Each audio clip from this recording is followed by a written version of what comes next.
ایک دن غائب ہو گئے حضرت بلال اذان دے کے. حضرت بلال حبشی رضی اللہ تعالیٰ عنہ اذان پڑھی, غائب ہو گئے. صحابہ ڈھونڈ رہے ہیں بلال کدھر ہے, اقامت پڑھے.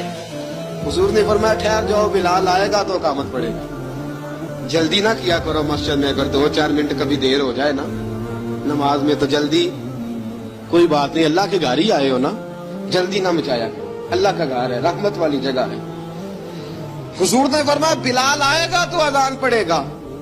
اب نبی کریم صلی اللہ تعالی علیہ وسلم کے صحابہ ایک دن حضرت بلال سے کہنے لگے, بلال تو ساری زندگی اذان پڑھتا رہا, مزہ کب آیا اذان پڑھنے کا؟ حضرت بلال کہنے لگے, ایک اس دن جس دن مجھے حضور نے اذان سکھائی تھی بڑا لطف آیا تھا حضور سے اذان سیکھنے کا. اور فرمایا ایک اس دن مجھے مزہ آیا جب میں نے کعبے کی چھت پہ کھڑے ہو کے اذان پڑھی ہے. حضرت بلال فرماتے ہیں سارے کافر زمین پہ کھڑے تھے گردنیں جھکائے, اور میرے مصطفیٰ کریم جب کسوا نامی اونٹنی پہ بیٹھے تھے نا اور میں اذان دے رہا تھا تو میں آج بڑا راضی تھا. میں کہہ رہا تھا یا اللہ کیا بات ہے, آج تو نے میرے حبیب کو کتنی عزتوں سے نوازا ہے.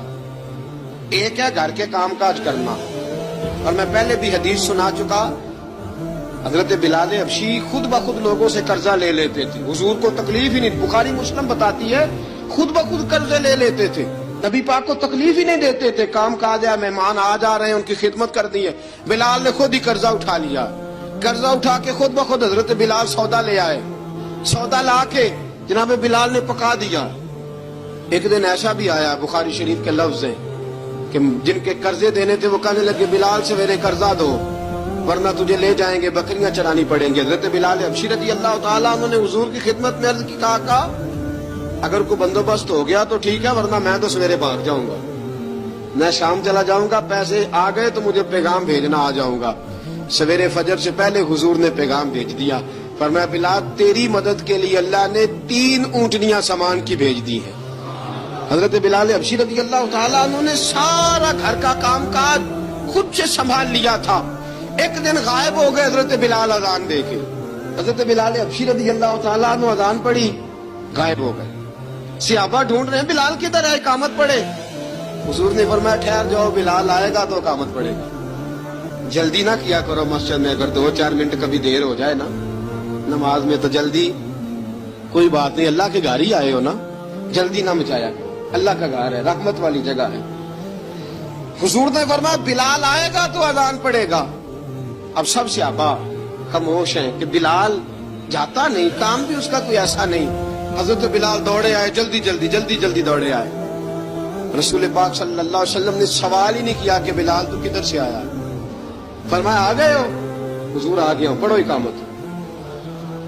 اقامت پڑھی, جماعت ہو گئی. اب صحابہ کرام علی مریدوان حیران ہے کہ حضور نے پوچھا ہی نہیں اور بلال آیا بھی دیر سے. حضرت جناب سیدنا صدیق اکبر, جناب مقداد, جناب سلمان فارسی, چند صحابہ نا حضرت بلال کو لے کے, کون ہے بلال تو کدھر تھا, راز کی کوئی بات ہے جو بتاتا نہیں, کدھر تھا. حضرت بلال رضی اللہ تعالیٰ عنہ کی آنکھوں میں آنسو آ گئے, رو پڑے. کہ بلال کوئی گہری بات ہے, بتا معاملہ کیا ہے, روتا کیوں ہے. حضرت بلال حبشی رضی اللہ تعالیٰ عنہ فرمانے لگے, جب حضرت خدیجہ الکبریٰ گھر میں چکی پیستی تھی, تھک جاتی تھی نا تو میں مدد کرایا کرتا تھا. کتنے دن بیت گئے, جب فجر کی اذان دینے کے لیے گزرتا ہوں تو حضرت فاطمہ الزہرا کے بچے روتے ہوتے ہیں. فرمایا میں نے حضرت فاطمہ کو گود میں کھلایا, مجھے اپنے محبوب کی شہزادی سے بڑا پیار ہے.